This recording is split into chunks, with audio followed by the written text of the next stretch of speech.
Hola, bueno, buenos días o buenas tardes. En este video vamos a completar la clase que ustedes tuvieron con Delfina sobre criminología empírica, que es la parte final de este curso. Tiene que ver con un repaso por los temas que vimos durante todo el curso, pero desde una mirada diferente, una mirada empírica, es decir, todas las ideas criminológicas que fuimos viendo durante el curso, en qué producción científica se basaron, cómo fue mutando la producción científica vinculada al estudio de la criminalidad, porque como ustedes saben, la producción empírica, la producción científica es una parte muy importante de la criminología.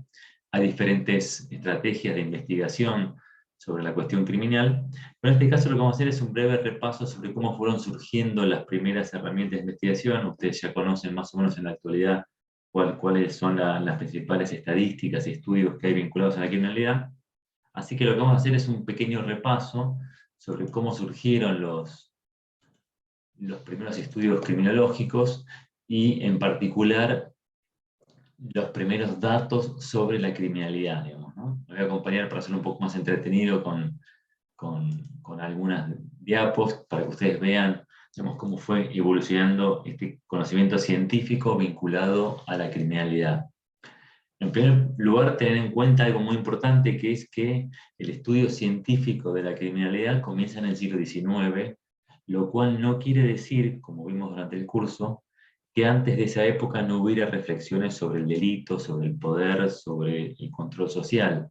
Lo que sucedió es que en el siglo XIX comienza una producción científica, es decir, empezar a utilizar herramientas científicas para intentar conocer las causas de la criminalidad, el comportamiento criminal, es decir, todas las reflexiones que ya existían desde un punto de vista teórico, pero tal vez no tanto desde un punto de vista empírico. Y esto tiene que ver con un saber muy característico del siglo XIX, que es el saber científico.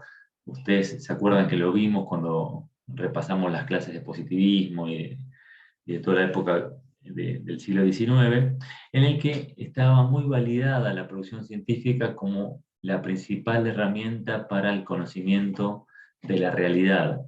Entonces, no es casual que en esta época, en esta especie de proliferación de estudios científicos vinculados a las ciencias naturales y a las ciencias sociales, también comience una producción científica que respete el mismo método de las ciencias naturales, pero para intentar explicar hechos sociales, como por ejemplo el delito. Entonces, en el siglo XIX es donde empieza esta explicación científica sobre la sociedad, sobre los hechos sociales, sobre las conductas sociales. Ustedes seguramente conocen los casos de Comte, de Spencer, son los primeros sociólogos, digamos, muy vinculados al positivismo, a esta idea de conocer la sociedad a partir de un método científico. Y en esta primera gran producción de conocimiento estaban muy identificada todo este conocimiento científico con la idea de evolución, ¿no? La idea que las sociedades evolucionan y que esto se podía comprobar a partir de la observación empírica. Entonces, esta primera producción científica está vinculada al paradigma positivista, es la idea que estaba prevaleciente en ese momento, el siglo XIX. Con lo cual, toda esta primera producción va a tener mucho que ver con estos conceptos positivistas, digamos, ¿no? Y en particular, la producción científica positivista se inicia a partir de datos cuantitativos. Esto va a quedar muy arraigado con la idea del positivismo. Mostrar en números la realidad social, mostrar en números cómo funcionan las sociedades, con esta idea que los números son objetivos, son neutrales, son la identificación clara y neutral de lo que sucede en la vida cotidiana. Pero claro, en el siglo XIX esta primera producción científica estuvo muy cuantitativa, básicamente a partir de números, estuvo muy vinculada a las agencias del sistema penal. Es decir, la primera producción científica que se empezó a conocer con periodicidad son las estadísticas oficiales. Y las estadísticas oficiales representan lo que el Estado conoce sobre su población, sobre su territorio, sobre sus recursos, a partir del registro que hacen sus propias agencias. Es decir, lo que el Estado conoce sobre educación, por ejemplo, tiene que ver con los datos que producen las instituciones escolares, es decir, los registros que hacen las instituciones estatales vinculadas a la educación. Con salud lo mismo, con población lo mismo, y con criminalidad va a ser lo mismo. Entonces, la primera producción estadística en materia criminal oficial, o sea, por parte de que el Estado conoce a partir de su propio registro, tiene que ver con la producción que hacen los tres grandes organismos integrantes del sistema penal, que son la policía, la justicia penal y las cárceles. Estas tres instituciones, que son los tres grandes eslabones del sistema penal, en el siglo XIX comienzan a recopilar datos sobre su propia actuación, sobre su comportamiento, sobre su labor, y estos datos que recopilan las policías, los tribunales, las cárceles, van a representar las primeras estadísticas oficiales, que es la primera gran fuente de información científica que hay vinculada al delito. Esta es una fuente que existe hasta el día de hoy, va a después tener algunas críticas y algunos cuestionamientos, pero es la primera gran producción y todavía el día de hoy es una herramienta muy relevante. Es decir, los datos que producen las policías, la justicia y las prisiones. En un primer momento estos datos estaban vinculados a la cantidad de condenas que se dictaban, a la cantidad de sumarios policiales o actuaciones policiales que se iniciaban, y a la cantidad de personas que estaban privadas de libertad. Y además esta producción estadística en materia criminal oficial, es decir, a partir del registro de estas agencias, tiene una característica particular, que es que los datos que recopilan se hacen a partir de categorías, de clasificaciones que manejan estas instituciones. Entonces, estas categorías lo que hacen es mostrar mucha información con respecto a ciertas características y menos información con respecto a otras. Eso que muestran estas estadísticas oficiales tiene que ver con la labor que tienen cada una de estas agencias. Acá vemos, por ejemplo, algunas fotos de las primeras estadísticas, las primeras tablas estadísticas de los países europeos. Los países europeos son los primeros que allá por la década del 20, del siglo XIX, empiezan a recopilar y a publicar sus boletines y sus tablas estadísticas sobre cantidad de delitos registrados, mensualmente o anualmente. Y en paralelo, en el siglo XIX, en paralelo a esta producción oficial, digamos, por parte de las agencias estatales, también se desarrollan toda una serie de disciplinas de pretensiones científicas, algo vimos, ¿se acuerdan en la clase del siglo XIX de positivismo?, que pretenden conocer las características de los individuos a partir de alguna metodología también científica. Estas son otras metodologías, es decir, son estudios ya más individuales, más de casos, pero que tienen esta intencionalidad, digamos, ¿no?, de explicar científicamente el comportamiento de los individuos. Así se acuerdan que repasamos la psiquiatría, la frenología, la fisiología, la embriología.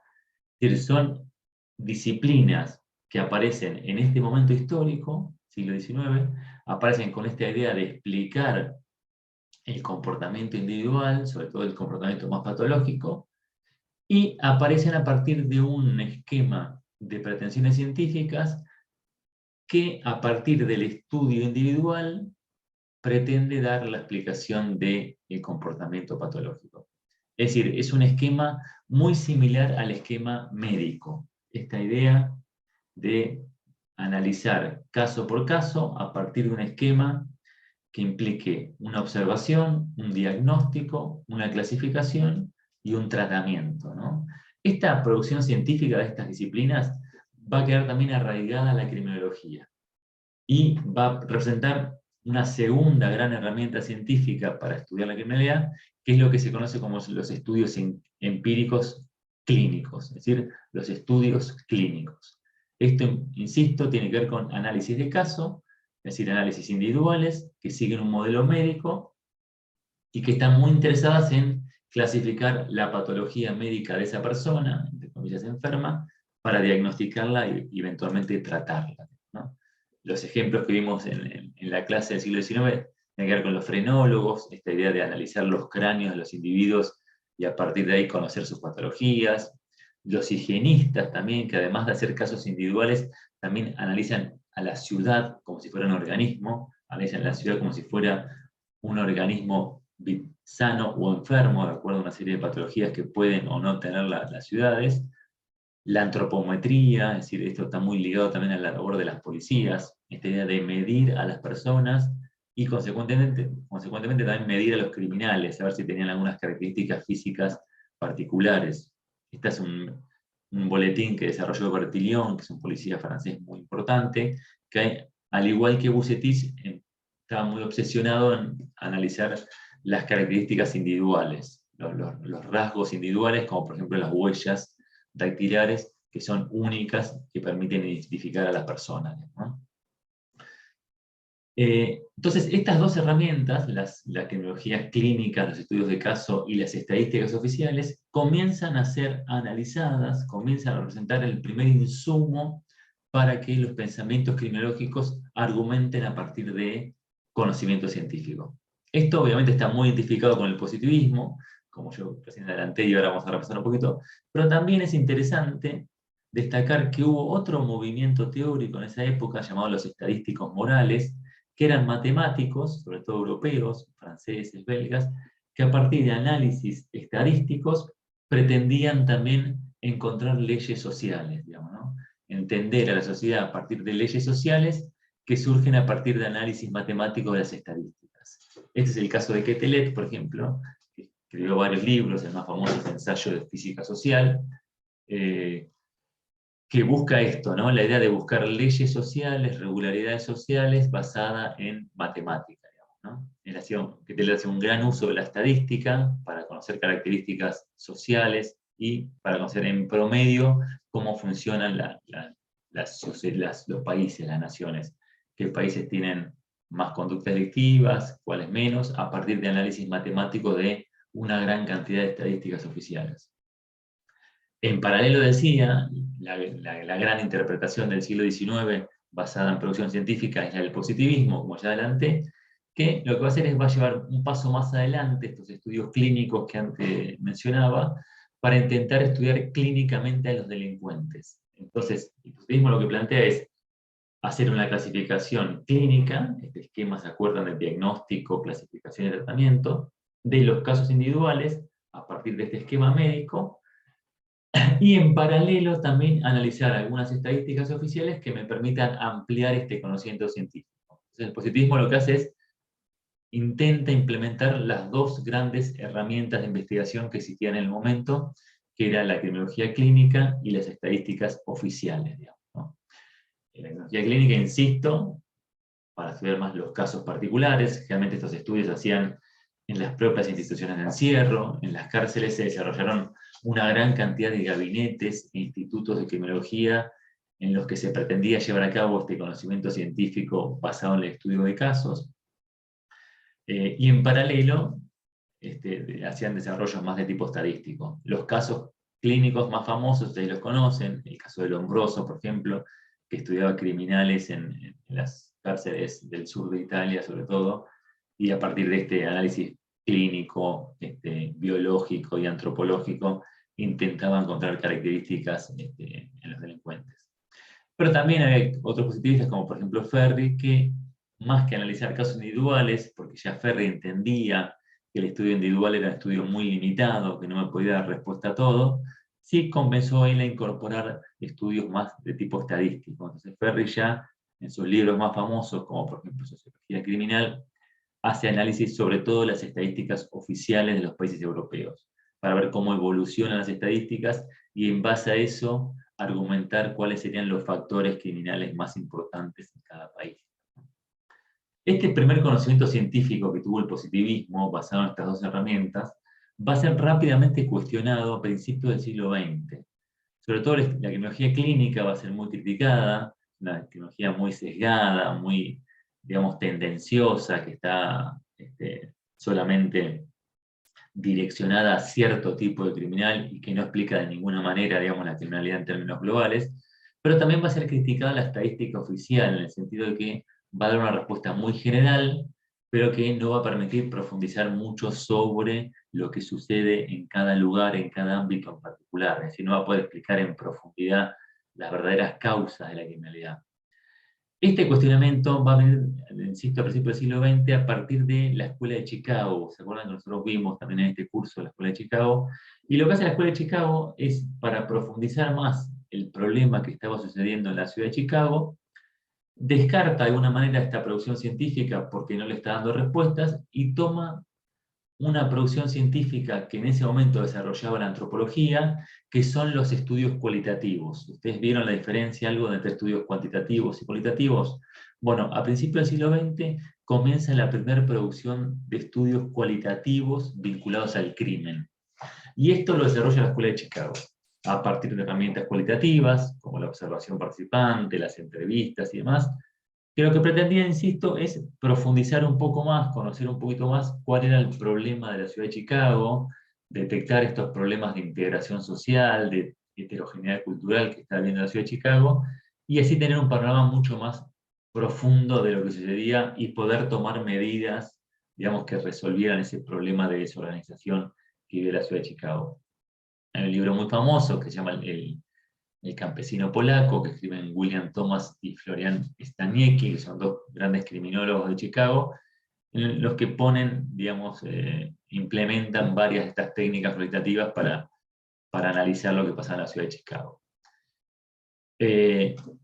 Bueno, entonces llegamos al principios del siglo XX con ya dos herramientas muy consolidadas de investigación criminológica. La primera son las estadísticas oficiales, que obviamente continúan desarrollándose, y que tienen que ver con esto, digamos, ¿no? Con hechos que se producen en la vida social, que generan un proceso de definición y de registración por parte de las instituciones estatales en el marco de las actividades de gobierno de la criminalidad que tienen las propias instituciones. O sea, una clásica definición de Máximo Soso, que también tiene en cuenta que la estadística oficial lleva una serie de pasos, digamos, ¿no? Para que un hecho se registre oficialmente. Primero tiene que ser un hecho conocido por el público, que se sepa que es delito, que se denuncie a la policía, y que la policía lo registre y que después le dé una entidad que sea judiciable, digamos, ¿no? Que se convierta en una posterior causa judicial, digamos, ¿no? Entonces, la estadística oficial tiene una serie de pasos. La estadística oficial también tiene sus ventajas y sus desventajas.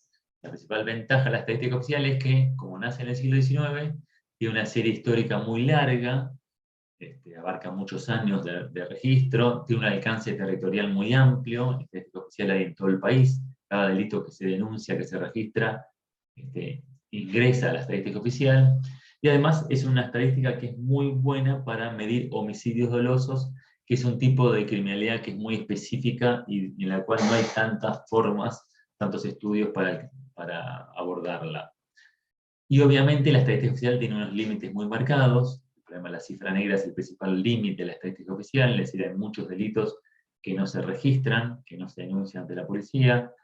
También se cuestiona el carácter manufacturado, es decir, que esta estadística oficial responde a procesos organizativos de las instituciones y responde a cierta selectividad que tienen estas instituciones para ver con más claridad algunos hechos y no tanto otros, o para los hechos que registra hacerlo a partir de clasificaciones y categorías muy específicas, que son las que tienen que ver con su propia labor, digamos, ¿no? Y en paralelo, la segunda herramienta de investigación consolidada ya en el siglo XX eran los estudios cualitativos. Esto que comentaba yo, que se desarrollaba en Chicago, su participante, entrevistas en profundidad, que tiene unas ventajas muy especiales, que permiten profundizar, permiten conocer mejor lo que sucede en un grupo, en un ámbito más reducido, recuperan la perspectiva del autor, es decir, es una herramienta de investigación profundamente subjetiva, digamos, ¿no? Implica un rol muy fuerte del investigador y del investigado, digamos, ¿no? Porque la producción científica viene a partir de esto, de esta relación y de esta perspectiva subjetiva que tiene la población que uno está analizando, digamos, ¿no? Y obviamente tiene un límite muy claro, que es que los estudios cualitativos no se pueden generalizar. Son estudios que abarcan grupos, poblaciones bastante reducidas, hay mucha cantidad de información, se puede profundizar mucho, se puede teorizar mucho, pero es muy difícil después exportar eso al resto del país, digamos, ¿no? Y también obviamente tiene otros límites más técnicos, más específicos, por ejemplo esta idea del rol del investigador, que es muy importante, y el investigador se convierte en una pieza clave porque de él depende la producción que surja de ese estudio, digamos, ¿no? Pero ya con estas dos herramientas de investigación consolidadas en el ámbito criminológico, en la década del 60, como ustedes vieron en el curso, comienzan también una serie de cuestionamientos a toda la producción teórica y también a la producción empírica. Entonces las estadísticas oficiales van a ser muy, muy criticadas, muy cuestionadas y en parte de la tecnología dejada de lado. Y los estudios cualitativos, si bien van a ser reivindicados, sí se va a tener constancia de que esos estudios no me permiten conocer la totalidad de la criminalidad. Hay un interés muy grande siempre por parte de los países y también de los criminólogos por conocer o tener alguna medida de cuántos delitos suceden en un lugar determinado, es decir, por conocer el alcance de la criminalidad. Y esto no me lo estaba dando ninguna herramienta de investigación, porque la estadística oficial, que es la que pretendía dar esta respuesta, tenía cuestionamientos muy claros con respecto a la cifra negra y a la selectividad de esos datos. Entonces, a partir de esta crítica de estos estudios y estas limitaciones que se ponen de manifiesto en la década del 60, sobre todo en esos estudios, comienzan otro tipo de producciones científicas. Por un lado, hay toda una línea de producción cualitativa vinculada al estudio de las instituciones penales. Acá yo puse los ejemplos de Goffman o de Sykes, que son sociólogos que comienzan a estudiar al sistema penal, es decir, comienzan a estudiar en la cárcel, a las policías, a la justicia. El sistema penal se convierte en parte del objeto de estudio, y el estudio se desarrolla básicamente a partir de herramientas cualitativas, observaciones de estas instituciones, entrevistas a participantes y demás. Entonces, comienza toda una serie de producción vinculada al sistema penal. Y en paralelo, a partir de los 70, comienzan las encuestas, algo que también ustedes seguramente escucharon ayer. Hay todo un desarrollo de encuestas, sobre todo las denominadas encuestas de victimización, que pretenden, a partir de una muestra de la población, conocer lo que le sucedió a una población en un lugar determinado vinculado al tema de la seguridad. Entonces así se desarrollan las encuestas de victimización, que son informaciones cuantificadas sobre comportamientos que efectivamente suceden en la vida social, comportamientos presuntamente delictivos, que se hace a personas mayores de 15 o 16 años, depende del país, en las que esas personas, en estas encuestas, cuentan sus experiencias de victimización y la de su grupo de conviviente sufridas durante un periodo de tiempo. Entonces, en particular la encuesta lo que hace es, le pregunta a una muestra poblacional, la muestra poblacional representa, si está bien hecha técnicamente, lo que sucede, lo que piensa, lo que experimentó toda una población, toda una ciudad. Entonces la encuesta lo que hace es, le pregunta a una muestra de la población de una ciudad sobre experiencias de victimización, es decir, si sufrió algún delito durante el último año, y sobre percepciones de seguridad, es decir, si se siente seguro, si se siente inseguro. Es decir, a partir de la encuesta también surge esto que acá en Argentina se conoció como sensación de inseguridad, pero que más técnicamente se conoce como percepciones de seguridad. Entonces, en la década del 70 aparece esta nueva herramienta científica, que son las encuestas de victimización, que me brinda mucha información sobre delincuencia no registrada, es decir, delitos que la población sufrió pero que no lo denunció la policía, y a la vez me brinda información sobre las percepciones y las opiniones de la población sobre el tema de la seguridad. Entonces, con la encuesta se instala una tercera, digamos, gran herramienta de investigación científica que se incorpora tanto a la reflexión criminológica como a la labor de los estados. Las oficinas de los estados, además de hacer estadísticas oficiales, comienzan a hacer encuestas de victimización. Entonces, de alguna manera, ya a partir de los 70, 80, estas dos herramientas de investigaciones, que son las estadísticas oficiales y las encuestas de victimización, se convierten en las principales herramientas para conocer la criminalidad o el alcance general de la criminalidad, y se complementan por general con otros estudios más de tipos cualitativos, que me permiten profundizar acerca de algunos comportamientos en particular, acerca de algunas personas, acerca de algunos lugares, para brindarme un caudal de información que estas herramientas cuantitativas no me brindan, ¿no? Entonces, la criminología empírica en la actualidad se define básicamente por estas líneas de investigación y tiene este doble objetivo, digamos, ¿no? Por un lado, me permiten conocer más información científica sobre comportamientos criminales, intentar entenderlos, comprenderlos, en la medida de lo posible conocer sus causas, y por otro lado se convierten en herramientas para el diseño y la implementación de políticas criminales. A partir de toda esta producción empírica, el desarrollo de la política criminal moderna en general está basado en evidencia. Es decir, estos datos sirven para la toma de decisiones en materia de política criminal. Ya a partir de esta época, 70, 80, está muy instalado esta idea de que antes de tomar una medida de política criminal, tanto en materia penitenciaria como judicial o policial, primero tener un diagnóstico fuerte, un diagnóstico riguroso sobre la situación actual. Es decir, la criminología empírica se convierte en una herramienta para la toma de decisiones y para el diseño y la implementación de políticas públicas. Bueno, espero de alguna manera haber complementado con esta pequeña charla lo iniciado ayer. Cualquier duda nos queda el canal de comunicación y nos vemos el lunes que viene para el cierre del curso. Muchas gracias por su atención.